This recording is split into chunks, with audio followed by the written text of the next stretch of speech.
त्रिवार्ता के अनुसार वायु राशियां विभिन्न भौतिक दशाओं जैसे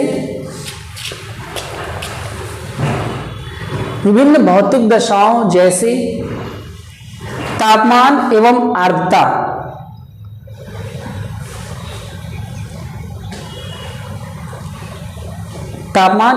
आर्द्रता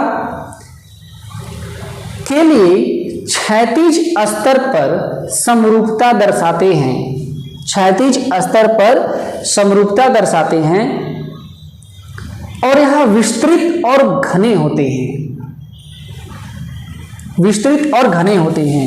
तो आपको यहां से एक चीज समझनी है, क्या आपको यह समझना है इसमें कि तापमान,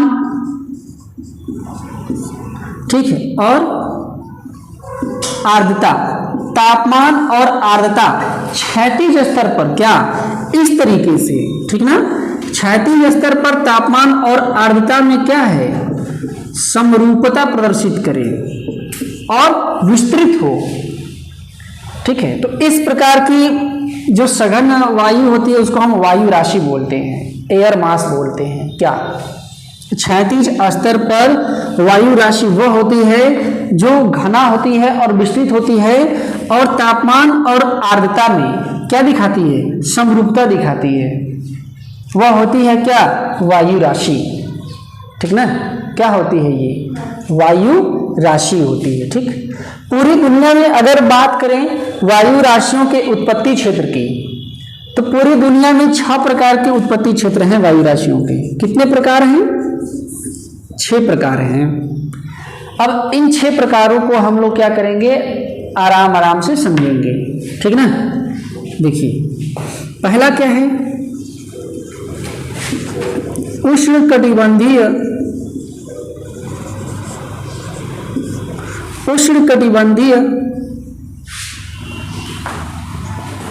ठीक ना, महाद्वीपीय, ठीक। दूसरा है उष्णकटिबंधीय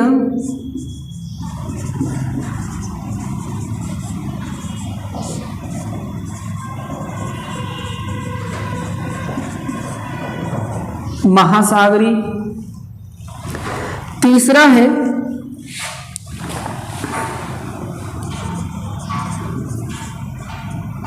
ध्रुवीय वृत्त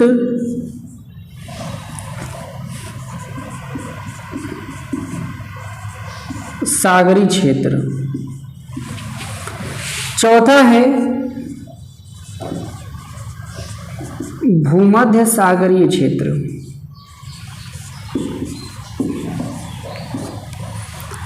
पांचवा है मानसूनी क्षेत्र, ठीक ना। आर्कटिक क्षेत्र, ठीक। तो ध्यान दीजिए, पूरी दुनिया में वायु राशियां जो उत्पन्न होती हैं इन्हीं 6 प्रकार के उत्पत्ति क्षेत्रों से क्या होती हैं, उत्पन्न होती हैं, ठीक ना। ये क्या है, 6 प्रकार उत्पत्ति क्षेत्र हैं। इन्हीं 6 उत्पत्ति क्षेत्रों से वायु राशियां उत्पन्न होती हैं। अब इस चीज को क्या करना है, आपको बड़े आराम से और बड़े ध्यान से समझना है और देखना है, ठीक ना। तो ध्यान दीजिएगा, अगर उष्णकटिबंधीय महाद्वीपीय क्षेत्र है तो इसके लिए हम सबसे पहले क्या करेंगे, एक हम वर्ल्ड मैप बना लेते हैं, ठीक ना। तो इसके लिए क्या करते हैं कि एक वर्ल्ड मैप बना लेते हैं, ठीक है।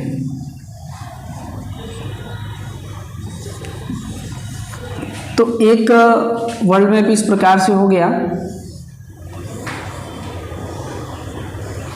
ठीक ना।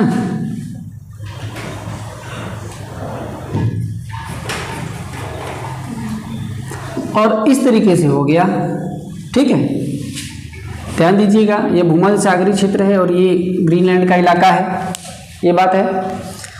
अब इसमें ध्यान दीजिए कि अगर हम बात कर रहे हैं किसकी, उष्णकटिबंध की, और अगर यह मैप मान लीजिए कि अगर इस मैप को हमने बना दिया क्या कि यह एक पृथ्वी है, मतलब यह क्या है, पृथ्वी हमारी। इस पृथ्वी पर हमने सबसे पहले खींच दिया क्या 0 डिग्री अक्षांश विषुवत रेखा। तो जो उष्ण कटिबंध का क्षेत्र होता है हम जानते हैं कि क्या 23 डिग्री नॉर्थ, 23.5 डिग्री उत्तर और 23.5 डिग्री नॉर्थ होता है। मतलब कहाँ से कहाँ तक होता है भाई, तो यहाँ से, ठीक ना, 23.5 डिग्री से लेकर के और इधर 23.5 डिग्री। तो ये जो इलाका है, ठीक, ये जो इलाका आपको मिलेगा, ठीक ना, ये ज़्यादा ऊपर हो गया भारत को यहाँ देखना। तो ये जो इलाका है, ठीक है, समझाने के लिए ये चीज़ है, ये जो इलाका है उष्ण कटिबंध में आता है, आप जानते हैं। और 23.5 से 66 डिग्री तक क्या होता है शीतोष्ण कटिबंध, और उससे नीचे 90 तक क्या होता है शीत कटिबंध होता है। तो यहां से क्या करना है कि ये पूरा इलाका कौन सा है, उष्ण कटिबंधीय क्षेत्र है। तो उष्ण कटिबंधीय क्षेत्र में हमने बात की है किसकी, उष्ण कटिबंधीय महाद्वीपीय क्षेत्र की, उष्ण कटिबंधीय महाद्वीपीय क्षेत्र की। तो उष्ण कटिबंध में सिर्फ वो क्षेत्र, सिर्फ ऐसे क्षेत्र जो महाद्वीपीय हैं, मतलब कि ये महाद्वीप वाले भाग ही आएंगे, सिर्फ महाद्वीप वाले भागों को लेंगे हम, जो है महासागरों वाले भाग को नहीं लेंगे। तो अब हमें ये बताइए कि क्षेत्र उष्णकटिबंधीय है, बराबर सूर्य से ऊष्मा मिल रही है, ठीक, और सब के सब महाद्वीप हैं, मतलब स्थल खंड हैं, स्थल के भाग हैं। तो वहां पर जो वायु राशि उत्पन्न होगी वह वायु राशि तापमान और आर्द्रता में एक ही प्रकार की न होगी। क्लियर, यहां तक तो कोई दिक्कत नहीं है। तो भाई स्थल खंडों के ऊपर बराबर बराबर जितना, भाई ये भी उष्ण कटिबंध में है, ये भी उष्ण कटिबंध में है, और ये भी उष्ण कटिबंध में है। तो स्थल खंडों के ऊपर सूर्य की गर्मी बराबर मिल रही है विषुवत रेखा के पास में। तो यहां पर जो वायु राशि महाद्वीपों के ऊपर उत्पन्न होगी उसकी तापमान और आर्द्रता तो बराबर होगी, ठीक ना। तो ये एक प्रकार इस तरीके से आपका हो गया। दूसरा कार्य है उष्ण कटिबंधीय महासागरीय क्षेत्र। अब उष्ण कटिबंध में ये किन क्षेत्रों को लेना है, महासागरीय क्षेत्र को, मतलब अब हम इस क्षेत्र की बात कर रहे हैं, ठीक ना, महासागर वाले क्षेत्रों की बात कर रहे हैं, जहां पर महाद्वीप नहीं है, जहां पर स्थल खंड नहीं है, जहां समुद्र है। क्लियर।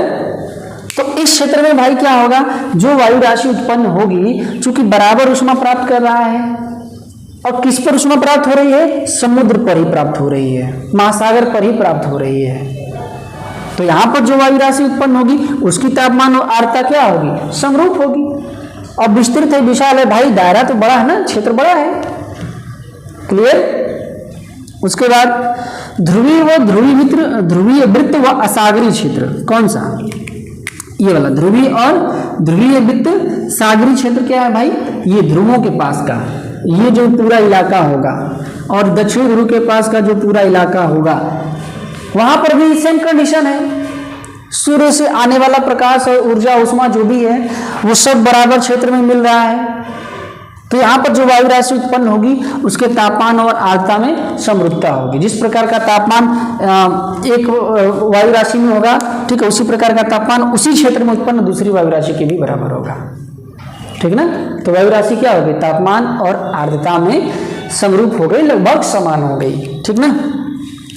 उसके बाद भूमध्य सागरीय क्षेत्र, भूमध्य सागर वाला इलाका, भूमध्य सागर कहाँ है भाई, यहाँ पे, ये वाला इलाका। इस इलाके की अगर अलग से हम लोग बात करें, अलग से अगर हम इस इलाके की बात करते हैं तो ये क्या होगा, भूमध्य सागरीय क्षेत्र होगा। अब इस क्षेत्र की विशेषता क्या है भाई, बीच में भूमध्य सागर है, ठीक है, बीच में क्या है, भूमध्य सागर है, लेकिन वह पड़ता है किसमें, शीतोष्णकटिबंधीय क्षेत्र में, ठीक ना। लेकिन भूमध्य सागर होने की वजह से उसकी तापमान और आर्द्रता में परिवर्तन आएगा, ठीक ना। वहां का तापमान क्या होता है, कम होता है, इसीलिए सहारा मरुस्थल से चलने वाली, इधर यहां से चलने वाली हवाएं कहाँ जाती हैं, धूल भरी हवा, जैसे कि सिराको वगैरह भूमध्य सागरीय क्षेत्र में जाती हैं, ठीक ना। तो इसको क्या करना है, ध्यान से आराम से समझना है। तो ये क्या हो गया, भूमध्य सागरीय क्षेत्र, यहाँ से भी जो वायु राशि उत्पन्न होती है उसकी तापमान और आर्द्रता में क्या होता है, समरूपता होती है, ठीक ना। और मानसूनी क्षेत्र, भाई मानसूनी क्षेत्र कौन सा है, दक्षिण पूर्व एशिया, भारत वाला इलाका, ये वाला इलाका चूंकि है किसमें, उष्णकटिबंध में, लेकिन उष्णकटिबंध में होते हुए भी इस इलाके में मानसून का प्रभाव पाया जाता है।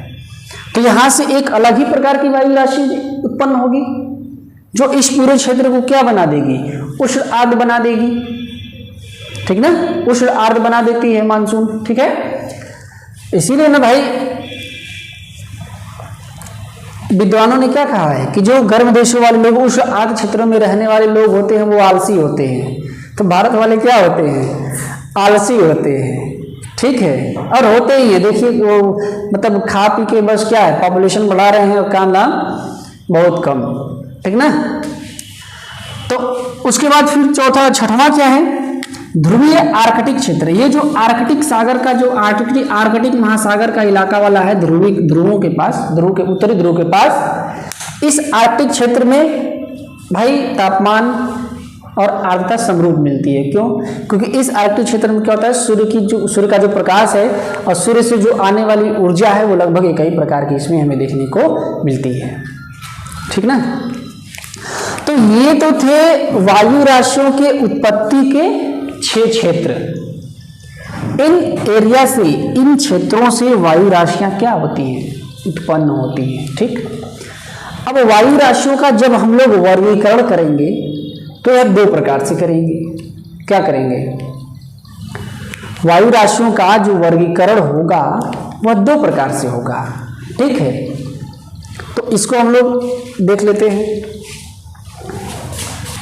बस मेहनत करते रहना है, चीज़ों को समझते रहना है। अब मेहनत भी करना है तो ईमानदारी से, आपको लगे कि हाँ हम ये चीज़ प्राप्त करने के लिए पढ़ रहे हैं और मेहनत कर रहे हैं। जिस दिन आपको लग गया कि हम जितना मेहनत कर रहे हैं उतना काफ़ी है इस चीज़ को पाने के लिए, तो समझिए आपका सिलेक्शन हो जाएगा, ठीक ना। हमेशा इस बात को क्या करिएगा, याद रखिएगा। तो दुनिया बहुत बड़ी है, जिंदगी कहने को छोटी है लेकिन छोटी नहीं है, जिंदगी भी बहुत बड़ी है, ठीक है। कम नहीं होता है क्या भाई, 50 साल 60 साल कम थोड़ी होता है कि होता है कम। आप 20 साल के हो गए, क्या सीखा आपने 20 सालों में, क्या क्वालिटी आई। कहना क्या चाहते हैं हम, कहना ये चाहते हैं कि अपनी क्वालिटी बढ़ाइए, अपनी क्या करिए आप, क्वालिटी बढ़ाइए। बाकी वर्तमान समय में बाकी सब मोह माया है। आजकल आपके अंदर क्या क्वालिटी है, क्या खूबी है, उसको ढूंढिए। वायु राशियों का वर्गीकरण 2 प्रकार से किया जाता है। कितने प्रकार से किया जाता है, 2 प्रकार से, ठीक है।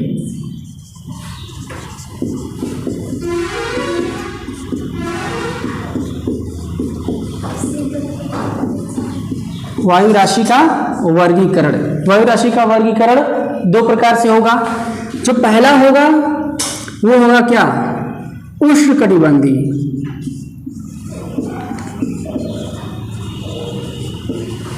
वायु राशि, उष्णकटिबंधीय वायु राशि। जो दूसरा वर्गीकरण होगा, अच्छा उष्णकटिबंधीय वायु राशि को हम कैपिटल T से डिनोट करते हैं, ये बात आप ध्यान रखिएगा। जो दूसरा होगा, ठीक है, वो होगा ध्रुवीय वायु राशि, ठीक, कैपिटल P से डिनोट कर लेंगे, polar air mass and tropical air mass, ठीक ना। फिर वही सेम कंडीशन आपको याद रखना है, इनका वर्गीकरण करने में हम इसमें भी 2 भाग में बांटेंगे और इसमें भी 2 भाग में बांटेंगे। तो जो पहला भाग इसमें होगा, ठीक, वो होगा क्या, उष्णकटिबंधीय महाद्वीपीय, उष्णकटिबंधीय महाद्वीपीय वायु राशि, ठीक ना। तो इसको हम लोग किसे डिनोट करेंगे, CT से, C for continental tropical air mass. और जो दूसरा इसमें पार्ट होगा ये क्या होगा समझ सकते हैं आप, उष्णकटिबंधीय महासागरी, भाई महासागर भी तो आएगा, उष्णकटिबंधीय महासागरी। तो महासागर को एम से डिनोट किया जाता है, एमटी। तो जहां एमटी आए आप समझ जाएंगे क्या उष्णकटिबंधीय महासागरी की बात हो रही है, ठीक ना, क्लियर है। अब बात करते हैं किसकी, ध्रुवीय वायु राशि की, पोलर एयर मास की, जो वायु राशि ध्रुवों के पास में जनरेट होती है या रहती है। तो समझ लीजिए इसको, ध्रुवीय वायु राशियों में क्या है भाई, ध्रुवीय वायु राशियों में भी क्या है, ध्रुवीय, महाद्वीपी,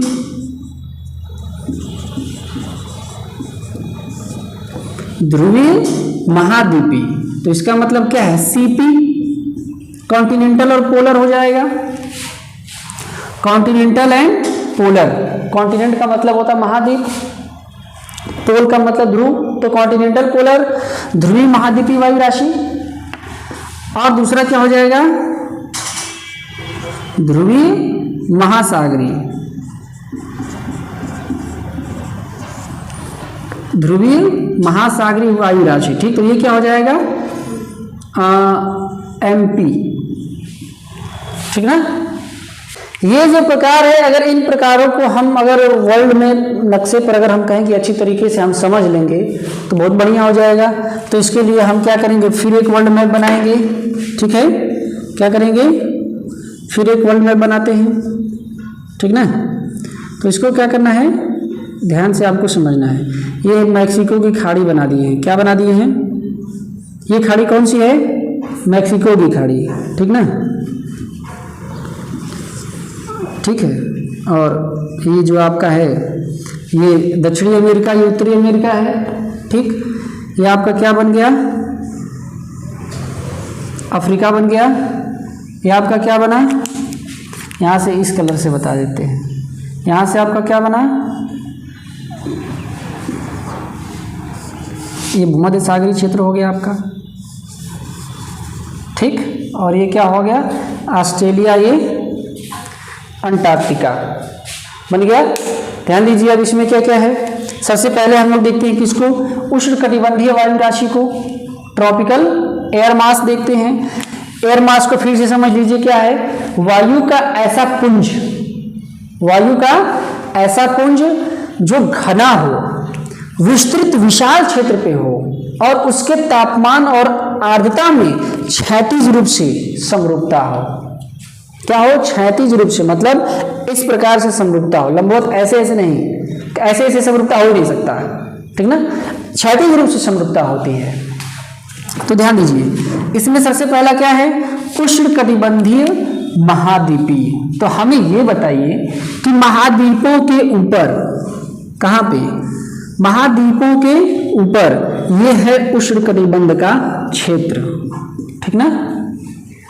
तो महाद्वीपों के ऊपर जो वायु राशि होगी वह ठंडी वायु राशि होगी और उष्णकटिबंध में कि गर्म वायु राशि होगी, गर्म वायु राशि होगी। भाई महाद्वीपों के ऊपर की वायु राशि है, तो एक वायु राशि हो गई क्या, गर्म वायु राशि। तो ध्यान दीजिएगा, गर्म वायु राशियां ऐसी वायु राशियां होती हैं जो धरातल से थोड़ी ऊपर क्षैतिज रूप से फैली होती हैं, महाद्वीपों के ऊपर, ठीक ना। धरातल पर, अगर मेन धरातल पर बात करेंगे तो गर्म वायु राशियों के नीचे जो प्रदेश होगा वो थोड़ा ठंडा होता है, ठीक है। गर्म वायु राशि क्या करेगी, उसके ऊपर होगी, ठीक ना। अब आइए आगे देखते हैं।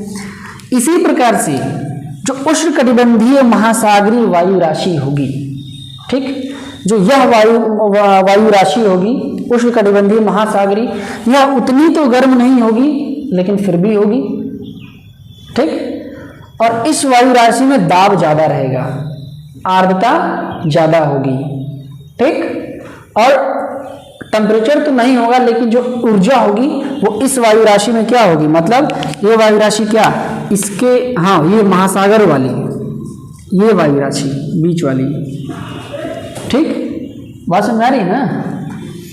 इसके बाद हम लोग बात करेंगे क्या, ध्रुवीय पोलर, पोल की बात करेंगे, जो ये प्रकार का जो वायु राशि है क्या, पोल के ऊपर, ये इधर और ये इधर।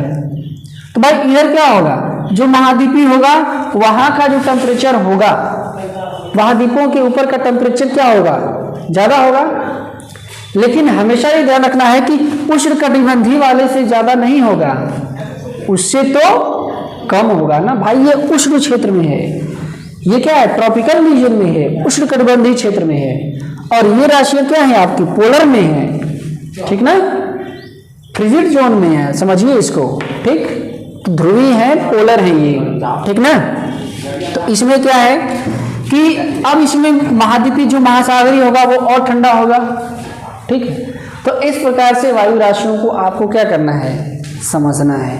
वायु राशियों के 6 पति क्षेत्र हमने आपको बताया और वायु राशियों का वर्गीकरण हमने आपको बताया, ठीक है। दुनिया के अलग अलग क्षेत्रों में, जैसे प्रशांत महासागर का, अब जब, अच्छा एक बात आप समझ लीजिए, क्वेश्चन आप सॉल्व कर जाएंगे, ठीक ना। फिजिकल ज्योग्राफी में उतना डीप में हम नहीं जा रहे हैं, नहीं तो फिर आपको क्या होगा, कंफ्यूजन बढ़ने लगेगा, ठीक। तो यहाँ से क्या है, जब ओशिनोग्राफी पढ़ाएंगे वहाँ और डीप में चलेंगे, ठीक ना। तो ये क्या है, फिजिकल ज्योग्राफी, जैसे कि ऊपर एक आपको जानकारी हो जाए, ठीक है, भौतिक विषयों के बारे में। यहाँ से आप इसको आराम से इतना समझ लेंगे और मैप आप समझ लेंगे तो आराम से आप बता भी देंगे, ठीक ना। ध्यान समझिए क्या भाई, ये है प्रशांत महासागर, प्रशांत महासागर है। ये क्या है, अंध महासागर है, जिसको अटलांटिक महासागर भी बोलते हैं। ये क्या है, आर्कटिक महासागर है। ये क्या है, हिंद महासागर है, इंडियन ओशियन, और इधर भी प्रशांत महासागर। तो वायु राशि का एक कोई क्षेत्र देखकर भी आपसे क्या करेगा, क्वेश्चन आपसे पूछ सकता है, ठीक है। सामान्यतः इतने में ही आपका काम हो जाता है, ठीक। अब हम लोग बात करेंगे किसकी, वायु राशि पढ़ने के बाद वाताग्र की। फ्रंट क्या होता है, तो ध्यान दीजिए, जब दो प्रकार की वायु राशियां, जब दो प्रकार की वायु राशियों का मिलन होता है और वहां पर एक ढाल का निर्माण होता है, तो उसको क्या बोलते हैं, वाताग्र बोलते हैं, ठीक। ध्यान दीजिए, जब दो प्रकार की वायु राशियां हैं, एक वायु राशि है क्या, ठंडी, और एक वायु राशि है क्या, ये ऐसे समझिए, एक वायु राशि है गर्म और एक वायु राशि है क्या, ठंडी। ये इधर से वायु राशि आ रही थी, ठीक ना, और ये वायु राशि किधर से आ रही थी, इधर से, ठीक है। ये क्या है, गर्म है, और ये क्या है, ठंडी, ठीक ना। इससे लिख देते हैं, ये है ठंडी, ठीक है। ये गर्म वायु राशि और ये ठंडी वायु राशि। गर्म फ्रंट मतलब वार्म फ्रंट और कोल्ड फ्रंट, दो प्रकार के फ्रंट हो गए। एक हुआ क्या, और एक जो होता है ऑक्यूलेटेड होता है, स्टेशनरी, स्थिर होता है। 3 प्रकार के फ्रंट हम लोग पढ़ेंगे। कौन कौन से 3 प्रकार पढ़ेंगे, समझ लीजिए। इसको मिटा देते हैं पहले, ठीक है। क्या पढ़ेंगे,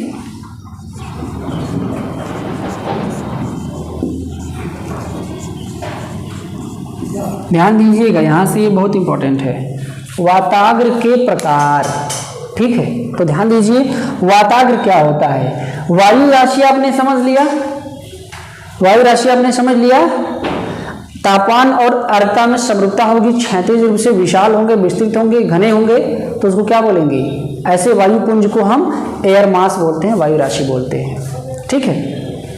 ध्यान दीजिए, एक वायु राशि क्या है, गर्म, जो इधर से आ रही है, एक वायु राशि क्या है, ठंडी, जो इधर से आ रही है। लेकिन जो गर्म वायु राशि है, ठीक ना, गर्म वाताग्र, ठीक ना, या इसको गर्म नहीं, इसको लिखते हैं उष्ण वाताग्र, ठीक ना।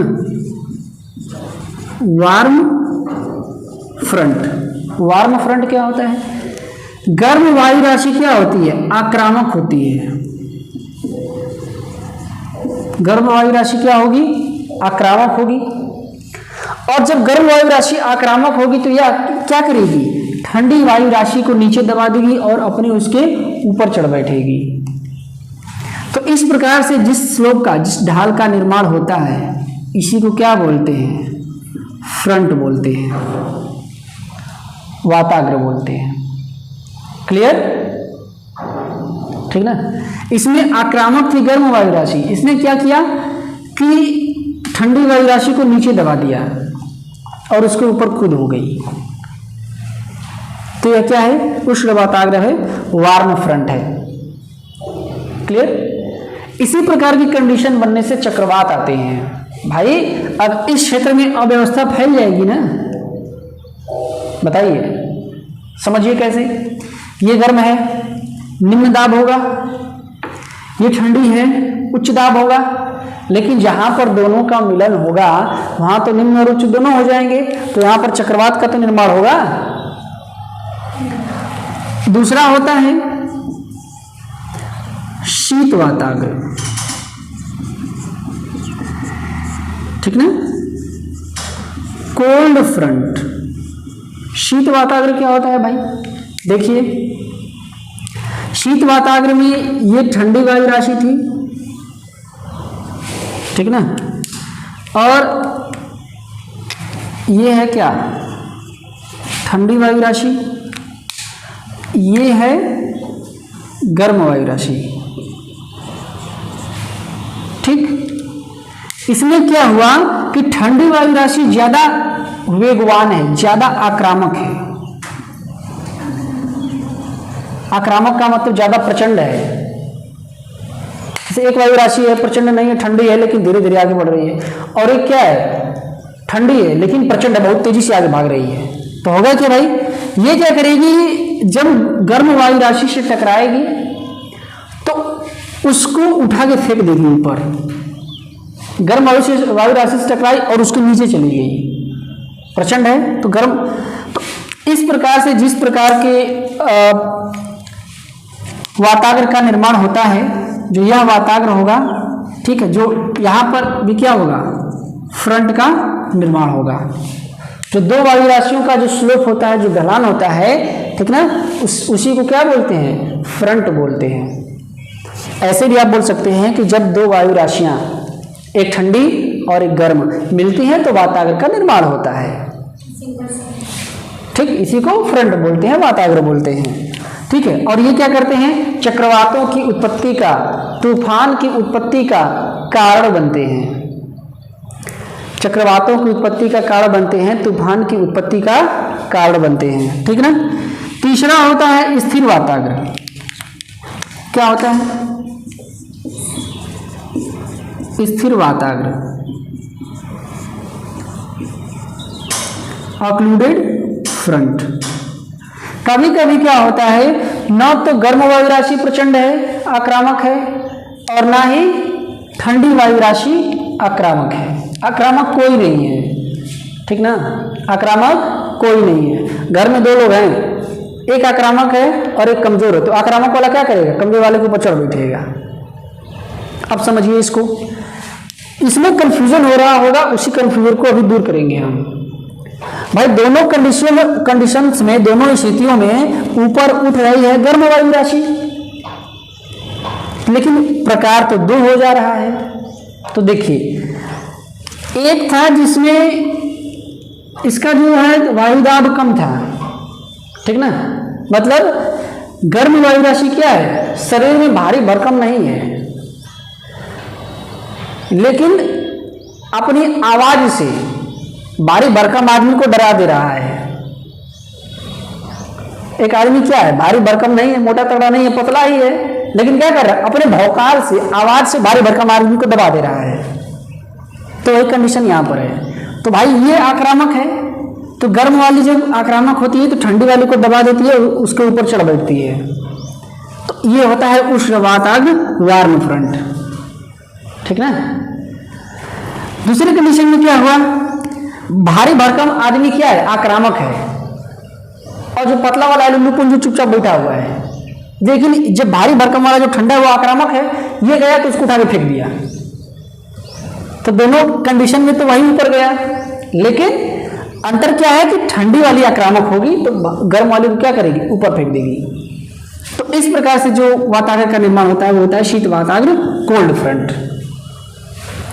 ठीक है, इसके बाद फिर क्या होगा, स्थिर वाताग्र, ऑक्लूडेटेड फ्रंट। इसमें क्या होगा भाई, ना तो कोई किसी के ऊपर जा रहा है और ना तो ये आक्रामक है और ना तो वो आक्रामक है, ये एक दूसरे के ऊपर क्या हो जाते हैं, समांतर हो जाते हैं। ठीक ना, कौन सा, ये आपका है गर्म वाला और ये है ठंडा वाला, ठंडी वायु राशि, एक गर्म और एक ठंडी, कोई आक्रामक नहीं है, कोई आक्रामक नहीं है, तो एक एक कोने बैठा हुआ है, एक एक कोने बैठा हुआ, चुपचाप चलो, समझ गए। तो एक दूसरे के ऊपर समानांतर रूप से बस पड़े रहेंगे, तो इनसे ये बहुत प्रभाव नहीं डालते, इनका बहुत महत्व नहीं होता है। भाई क्या करेंगे, ना तो तूफान ला रहे हैं ना तो चक्रवात ला रहे हैं, लड़ेंगे भिड़ेंगे तब तो कुछ होगा। ठीक है, क्या है, अगर आप मत पढ़िए चुपचाप एक जगह बैठे रहिए तो कुछ होगा आपसे, आपका महत्व रहेगा नहीं रहेगा, घर वाले भी महत्व देना बंद कर देंगे। लेकिन आप क्या करिए, तड़क भड़क में चलिए, पढ़ते रहिए, कुछ ना कुछ करते रहिए, तो आपको क्या होगा, प्रभाव पड़ेगा। क्लियर है ना, बात समझ आ रही है। तो ये हो गई किसकी, वाताग्र की बातें, इसको आपको ध्यान में रखना है, साधारण शब्दों में हमने आपको बता दिया। ठीक है, तूफान चक्रवात इनके प्रभाव होते हैं, ठीक ना। तो अब शीत वाताग्र, उष्ण वाताग्र और स्थिर वाताग्र तीनों हमने क्या किया है, आपको बता दिया है। दुनिया के अलग अलग हिस्सों में जहाँ वायु राशियाँ मिलती हैं, वायु राशियों को भी हम लोगों ने पढ़ा, तो आप समझ सकते हैं महासागरी होगी महाद्वीपी से मिलेगी, महाद्वीपी महासागरी से मिलेगी, जो प्रचंड होगी उस प्रकार के वहाँ प्रभाव रहेगा। तो इसी प्रभावों का अध्ययन हम लोग किसमें करेंगे, चक्रवात में। तो हम लोग क्या पढ़ेंगे, चक्रवात, साइक्लोन। ठीक ना, चक्रवात को मुख्य रूप से दो भागों में बांटा जाता है। ठीक ना, चक्रवात की उत्पत्ति क्यों होती है, चक्रवात की उत्पत्ति होती है वाताग्रों के मिलने के कारण। ठीक है, जब वाताग्र मिलते हैं, मतलब जब वाताग्र बनते हैं, वायु राशि मिलती हैं और क्या होते हैं, वाताग्र बनते हैं, तो वाताग्रों के उत्पन्न होने के कारण, ठीक है, वायुमंडलीय दशाएं बदलती हैं और चक्रवातों की उत्पत्ति हो जाती है। ठीक ना, चक्रवात आते हैं। ठीक है, इन वाताग्रों का कुछ ढाल होता है, जैसे कि जो उष्ण वाताग्र होते हैं, कह दीजिए, इसको भी अच्छे से क्या करना है, समझ लेना है, याद कर लेना है। जो वार्म फ्रंट होते हैं, वार्म फ्रंट मतलब कि उष्ण वाताग्र, जो उष्ण वाताग्र होते हैं इनका ढाल 1:100 से लेकर के 1:400 400 तक होता है। और जो शीत वाताग्र होते हैं, जो शीत वाताग्र होते हैं, कोल्ड फ्रंट होते हैं, कोल्ड फ्रंट 1:25 से लेके 1:100 तक ही होते हैं।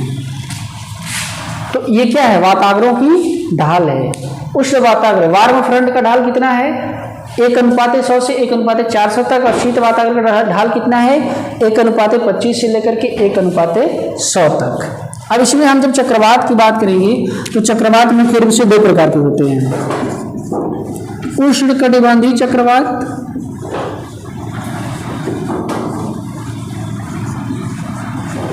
और दूसरा क्या होता है, शीतोष्णकटिबंधीय चक्रवात।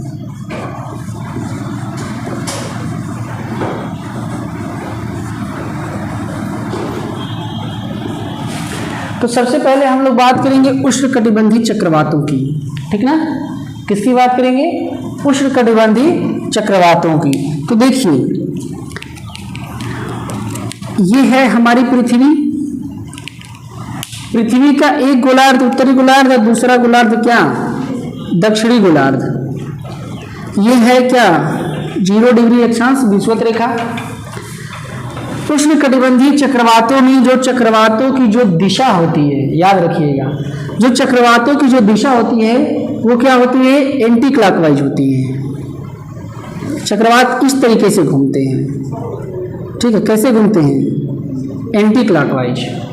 और दक्षिणी गोलार्ध में ये चक्रवात कैसे घूमते हैं, क्लॉकवाइज घूमते हैं, ठीक ना। तो इस चीज को क्या करेंगे, याद रखेंगे, क्वेश्चन आपसे यहीं से पूछेगा। उष्णकटिबंधीय चक्रवात उत्तरी गोलार्ध में क्या एंटी क्लॉकवाइज वामावर्त चलते हैं, और दक्षिणी गोलार्ध में क्या चलते हैं, क्लॉकवाइज चलते हैं, ठीक है। मतलब कि सुई के घड़ी के घड़ी की सुई के दिशा में चलते हैं। और ये घड़ी की, देखिए घड़ी की सुई कैसे चलती है, इस प्रकार से चलती है ना, तो ये क्या कर रहे हैं, विपरीत चल रहे हैं। और दक्षिण गोलार्ध में क्या है, इधर से चल रहे हैं, ठीक, क्लियर है इतना, ध्यान दीजिए।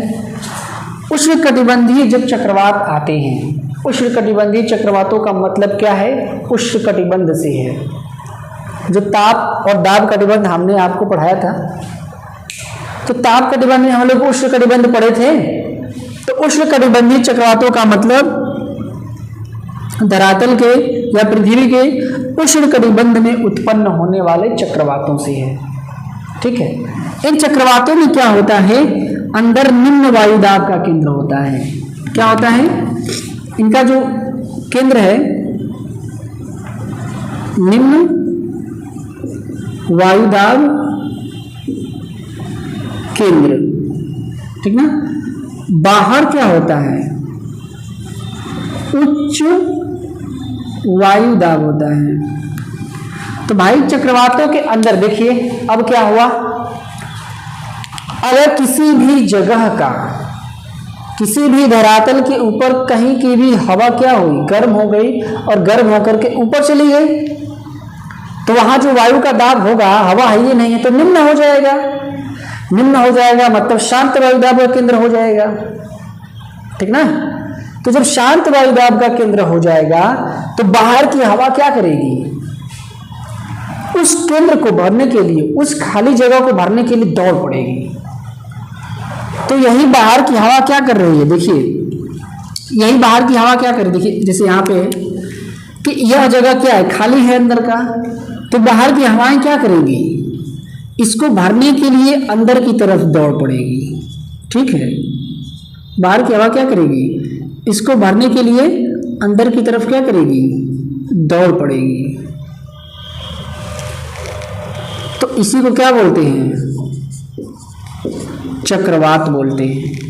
चक्रवात का केंद्र निम्न वायुदाब का होता है और इसके बाहर क्या होता है, उच्च वायुदाब का केंद्र होता है। तो यहाँ से क्वेश्चन आता है कि निम्न मतलब चक्रवात के उष्णकटिबंधीय चक्रवात है तो हल्का होगा, तो क्या इससे विनाश नहीं होता है, नहीं, इससे भी विनाश होता है, ठीक। जो शीतोष्ण कटिबंधीय चक्रवात है, इससे तो भारी भरकम विनाश होता है।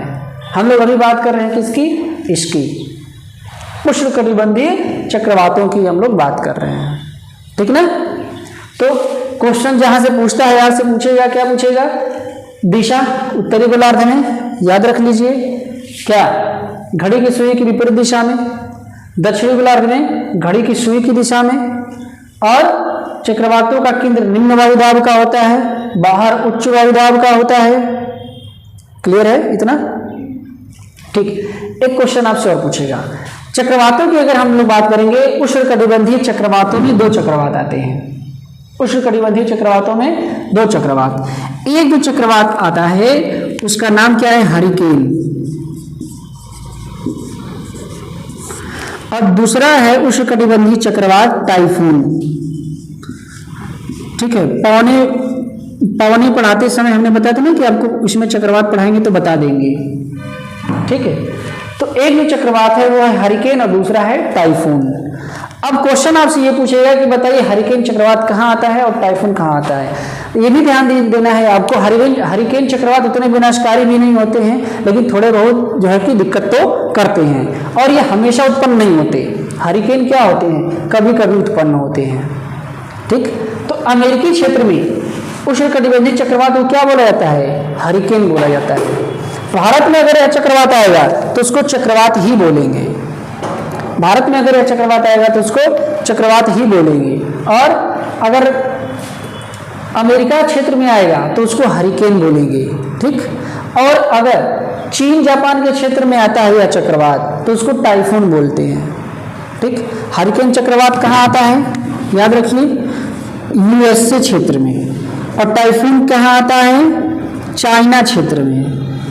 ये दोनों चक्रवातों को आपको क्या देना है, ध्यान देना है, ठीक ना। क्लियर हुआ इतना। इनकी गति 300 से 180 से लेकर के 200-300 किलोमीटर तक होती है इन चक्रवातों की। बहुत ज़्यादा ये विनाशकारी नहीं होते, गति उतनी बहुत ज़्यादा तेज नहीं होती है।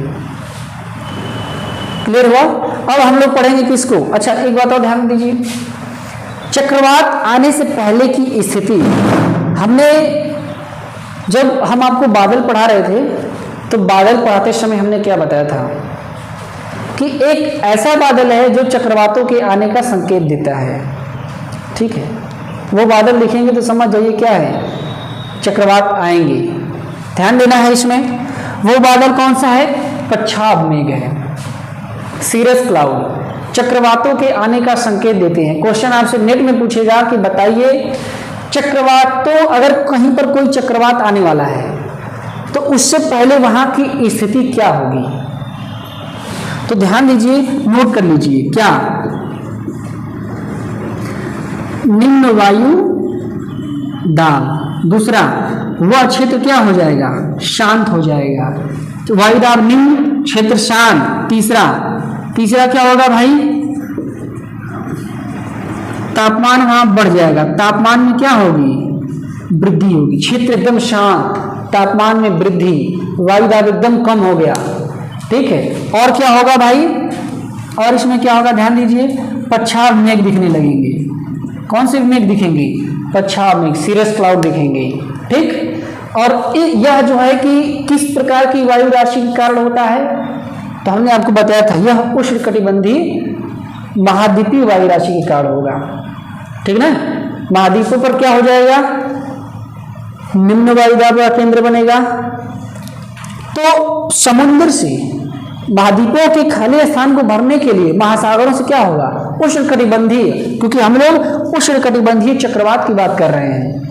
तो उष्णकटिबंधीय महाद्वीपीय क्षेत्र में क्या होगा, उष्णकटिबंधीय महासागरीय क्षेत्र से हवा उसको भरने के लिए चलेगी, उसको पूरा करने के लिए दौड़ पड़ेगी। तो उसको पूरा करने के लिए दौड़ पड़ेगी तो क्या होगा, यह निर्माण किस प्रकार की वायु राशि से हुआ, उष्णकटिबंधीय महाद्वीपीय वायु राशि से हुआ, ठीक है। और जब मिलेगा तो फ्रंट बनेगा, तो फ्रंट बनेगा तो तबाही लाएगा, तो फिर वो क्या होता है, चक्रवात होता है। भाई आया मिला ना उसमें, ठीक। तो चक्रवात आने से पहले की स्थितियां कई बार एग्जाम में पूछ चुका है। पच्छाद मेघ दिखने लगेंगे, निम्न वायु दाब का केंद्र बन जाएगा एकदम, वहां पे सब कुछ शांत हो जाएगा और तापमान में वृद्धि हो जाएगी, ठीक है। और ये चक्रवात चलते किधर है, पश्चिम से पूरब की तरफ चलते हैं। देखिए ये भी, ये क्या है, एक और क्वेश्चन यहां से आप समझ लीजिए, ये पश्चिम है, ये पूरब है, ये पूर्व और ये पश्चिम, दोनों ही दिशा में आप देख रहे हैं चक्रवात जा किधर रहा है, पश्चिम से पूरब ही जा रहा है, ठीक ना। तो आपको ये चीज ध्यान में रखनी है। क्लियर हुआ। अब हम लोग बात करेंगे किसकी, शीतोष्णकटिबंधीय चक्रवात की। तो क्या है, जो उष्णकटिबंधीय चक्रवात होते हैं धरातल पर, यह 5 डिग्री से लेकर के 15 डिग्री अक्षांशों तक विस्तृत होते हैं। कहां से, 5 डिग्री से लेकर के 15 डिग्री अक्षांश तक। कभी कभी यह अक्षांश बढ़ करके आपका 25 डिग्री अक्षांश के आसपास तक पहुंच जाता है, ठीक। तो आपको क्या करना है, ये दोनों याद रखना है, ठीक ना। उष्णकटिबंधीय चक्रवात क्या होंगे। अच्छा एक और चीज, उष्णकटिबंधीय चक्रवातों के केंद्र में आई होता है, चक्षु बोलते हैं, जो देखता रहता हमारे तरफ कौन आ रहा है। तो उष्णकटिबंधीय चक्रवातों के केंद्र में चक्षु होते हैं, आई होते हैं। यह 15 डिग्री अक्षांश से लेकर के 5 से लेकर के 15 डिग्री अक्षांशों तक ये क्या होते हैं, विस्तृत होते हैं, ठीक। और शीतोष्णकटिबंधीय चक्रवातों का जो विस्तार है यह 30 डिग्री से लेकर के 65 डिग्री अक्षांश तक विस्तृत होते हैं। कहाँ तक विस्तृत होते हैं? 30 से 65 डिग्री अक्षांशों तक विस्तृत होते हैं। शीतोष्णकटिबंधीय चक्रवातों में क्या होता है? चक्षु नहीं होता। आप याद रखेंगे इस बात को, क्वेश्चन में आई केंद्र, ठीक है, जहां पर हवा बटुर रही है वो नहीं होता। तो चक्षु आप याद रखिए, शीतोष्णकटिबंधीय चक्रवातों में चक्षु नहीं होता है, उष्णकटिबंधीय चक्रवातों में चक्षु होता है। ठीक, उष्णकटिबंधीय चक्रवात क्या है? 5 से 15 डिग्री अक्षांशों तक पाए जाते हैं संभवतः, जिसमें कि टाइफून और हरिकेन है, ठीक ना, हरिकेन और टाइफून। और शीतोष्णकटिबंधीय चक्रवातों में 30 डिग्री से लेकर के 65 डिग्री अक्षांशों तक चक्रवात उत्पन्न होते हैं, ठीक ना। खासियत समझिए, चक्रवातों के संदर्भ में तरंग सिद्धांत दिया था बर्कनीज ने, ठीक है, और ध्रुवीय वाताग्र सिद्धांत भी इसको बोला जाता है। तो इसको नोट कर लीजिए आप थोड़ा सा। क्या बर्कनीज ने क्या किया था? चक्रवातों के संदर्भ में, बर्कनीज ने चक्रवातों के संदर्भ में क्या किया? ध्रुवीय वाताग्र सिद्धांत दिया। भाई वाताग्र से ही चक्रवातों का निर्माण होता है, हमने आपको बताया, ठीक है। जब दो विभिन्न प्रकार की वायु राशियां मिलती हैं, और इसको तरंग सिद्धांत भी बोलते हैं, ठीक ना। दूसरी चीज, शीतोष्णकटिबंधीय चक्रवात क्या होते हैं ना, बहुत विनाशकारी होते हैं, होते छोटे हैं। अच्छा ध्यान दीजिए, ये चक्रवात क्या होते हैं? बड़े बड़े होते हैं, 800 किलोमीटर तक इनका जो है कि व्यास होता है। लेकिन ये चक्रवात, शीतोष्णकटिबंधीय चक्रवात क्या होते हैं? छोटे होते हैं। इन चक्रवातों में कौन? टार्नेडो। टार्नेडो का नाम सुना है? सबसे प्रचंड और प्रलयकारी चक्रवात कौन है? टार्नेडो है। छोटा ही होता है लेकिन भयंकर विनाश करता है, बहुत ज्यादा विनाश करता है। इसी तरीके से विली विली, कौन? Willy Willy. विली विली कहाँ है भाई? ऑस्ट्रेलिया में। विली विली कहाँ है? ऑस्ट्रेलिया में।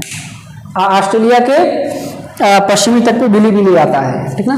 तो ध्यान दीजिएगा, टार्नेडो सबसे ज्यादा खतरनाक, जैसे कुछ चक्रवातों के नाम दे देगा, चाहे उष्णकटिबंध का हो चाहे शीतोष्णकटिबंध का हो, ठीक ना। अब पूछ देगा कि सबसे भयानक और सबसे प्रचंड कौन है, तो टार्नेडो को याद रखिएगा। टार्नेडो सबसे विनाशकारी होता है, ठीक ना। अब बहुत इसकी गति क्या होती है? बहुत तेज चलती है। टार्नेडो मिसाइल किसको बोला जाता है? क्वेश्चन आपसे पूछेगा, क्या टार्नेडो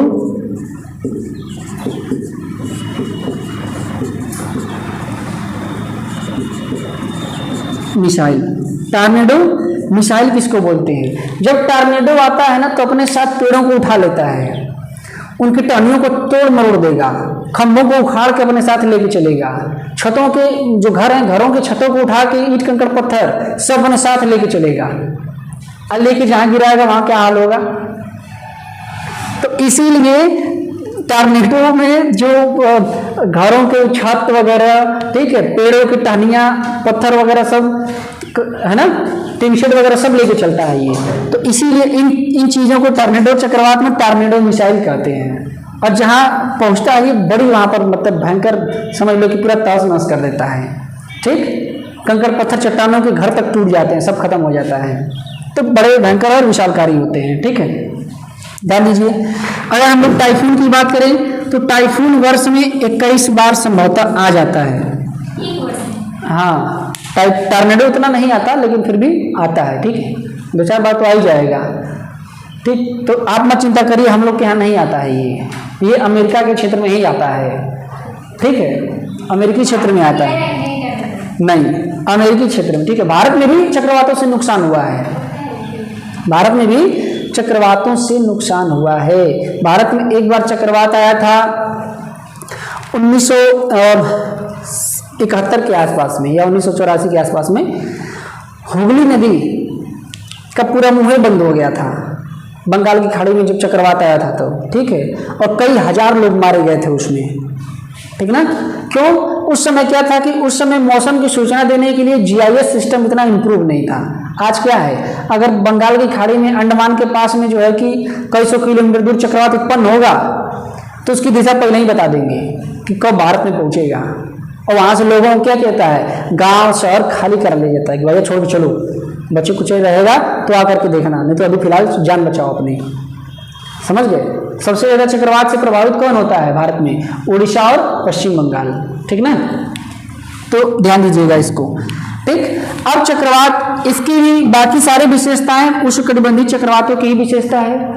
चक्रवात उष्णकटिबंधीय चक्रवात में क्या था कि उत्तरी गोलार्ध में यह चक्रवात क्या था, सुई के घड़ी के विपरीत चल रहा था, घड़ी की सुई के विपरीत चल रहा था, और दक्षिणी गोलार्ध में क्या था, क्लॉकवाइज चल रहा था, घड़ी की सुई की दिशा में चल रहा था। ठीक, इसमें भी सेम कंडीशन है। अब हम लोग बात करेंगे किसकी, प्रति चक्रवात की, ठीक ना, किसकी बात करेंगे, प्रति चक्रवात, प्रति चक्रवात की बात करेंगे। ध्यान दीजिए, प्रति चक्रवात में क्या होता है, यह केंद्र से बाहर की तरफ चलता है। किधर से बाहर चलता है, केंद्र से बाहर चलता है। इसके केंद्र में क्या होता है, उच्च दाब होता है। भाई अगर यहां पर क्या हो, हवा का दबाव बहुत ज्यादा हो, बहुत ज्यादा प्रेशर हो, एयर प्रेशर बहुत ज्यादा हो, तो जिधर नहीं है उधर ना हवा भागेगी। तो हवा का दबाव बहुत ज्यादा हो जाए तो यह क्या करेगा, अंदर से बाहर की तरफ भागना शुरू कर देगा, जिसको बाउंडर बोलते हैं हम लोग। बाउंडर देखा है, तो नीचे क्या रहेगा, छोटा सा, और बाहर रहेगा। टॉर्नेडो क्या होते हैं, टॉर्नेडो होते चक्रवात हैं। ध्यान दीजिएगा, टॉर्नेडो की आकृति क्या होती है, कीपाकार होती है। वस्तुतः शीतोष्णकटिबंधीय चक्रवातों की जो आकृति होती है वह कीपाकार होती है। ठीक, ध्यान दीजिएगा, जब टॉर्नेडो थोड़े नीचे चलते हैं तो कीपाकार कैसा होता है, ऐसा होता है, इस तरीके का। तो जब टॉर्नेडो क्या होते हैं, नीचे चलते हैं, तो यह पूरा ये जो सिस्टम है पूरा ऊपर वाला, यह नीचे नीचे सबको पूरा सब खत्म कर देता है। लेकिन यह थोड़ा ऊपर होते हैं तो ये और लंबा हो जाता है, तो नीचे थोड़ा सा पतला होता है, तो उतना विनाश नहीं करता है। लेकिन अगर टॉर्नेडो नीचे चला तो समझ लो कि फिर पता नहीं क्या होगा। ठीक ना। उष्णकटिबंधीय चक्रवात क्या होते हैं, अंडाकार होते हैं, भी आकार के भी ये हो जाते हैं कभी कभी। ठीक ना, अंडाकार गोलाकार ये सब होते हैं। प्रति चक्रवात क्या होते हैं, केंद्र में उच्च दाब होता है और अंदर से हवा कहाँ चलती है, बाहर की तरफ चलती है। अंदर से हवा क्या करती है, बाहर की तरफ चलती है। ठीक ना। दूसरी बात ध्यान दीजिएगा, इसमें वाताग्र नहीं होते, ये बिना वाताग्र का चलता है, इसीलिए क्या है, प्रति चक्रवात है। और इसमें जो सिस्टम है इसका उल्टा होता है। इसमें क्या होता है भाई, इसमें उत्तरी गोलार्ध में, ठीक ना, उत्तरी गोलार्ध में जो हवाएं चलती हैं, मतलब उत्तरी गोलार्ध में यह चक्रवात क्या होता है, क्लॉकवाइज चलता है। कैसे चलता है, क्लॉकवाइज, जैसे घड़ी की सुई चलती है उस तरीके से चलता है ये। और दक्षिणी गोलार्ध में क्या करता है, एंटी क्लॉकवाइज चलता है। तो आपको यहाँ से क्वेश्चन पूछा जाएगा, ध्यान रखना इसको। ठीक ना, क्लियर हुआ इतना। बोलिए भाई, चक्रवात क्या था, उत्तरी गोलार्ध में एंटी क्लॉकवाइज चल रहा था और दक्षिणी गोलार्ध में क्लॉकवाइज चल रहा था। लेकिन प्रति चक्रवात क्या होता है, इसका ठीक उल्टा होता है। प्रति चक्रवात क्या होता है, उत्तरी गोलार्ध में क्लॉकवाइज चलता है और दक्षिणी गोलार्ध में एंटी क्लॉकवाइज चलता है। ध्यान दीजिएगा, प्रति चक्रवात चक्रवात से भी खतरनाक होता है। प्रति चक्रवात चक्रवात से भी क्या होता है, बहुत ज्यादा खतरनाक होता है। ठीक ना। जब यह चलता है तो फिर मेन बात ये थी, आपको नियम कानून इसका जानना है, इसकी विशेषताएं जाननी है कि क्या होता है, कैसे होता है। ठीक ना। तो धीरे धीरे अब हम लोग क्या कर रहे हैं, फिजिकल ज्योग्राफी खत्म होने के कगार पे हैं। ठीक है, ये जो एटमॉस्फेयर वाली बात है यह धीरे धीरे क्या हो जाएगी, अब एक और क्लास में खत्म हो जाएगी। उसके बाद फिजिकल ज्योग्राफी में जो बचा रहेगा वो क्या रहेगा, जल मंडल। ठीक, और जैव विविधता हम लोग पढ़ेंगे। उसके बाद फिजिकल ज्योग्राफी क्या हो जाएगा, खत्म हो जाएगा। तो अच्छे से ध्यान से सब कुछ क्या करना है, तैयार करना है। पूरा सब कुछ प्लेलिस्ट यूट्यूब पे भी बना दिए हैं। ठीक है, आप लोग के लिए भी, और जो लोग ऑनलाइन देख रहे हैं ऑनलाइन वालों के लिए भी, वहां जाएंगे प्लेलिस्ट में पूरा फिजिकल ज्योग्राफी का हर एक टॉपिक आपको डिटेल में वहां मिलेगा। वहां से भी आप कभी भी हमेशा आराम से पढ़ सकते हैं। ठीक ना। तो ये रही बात किसकी, वायुराशियों की, वाताग्र की और चक्रवात की।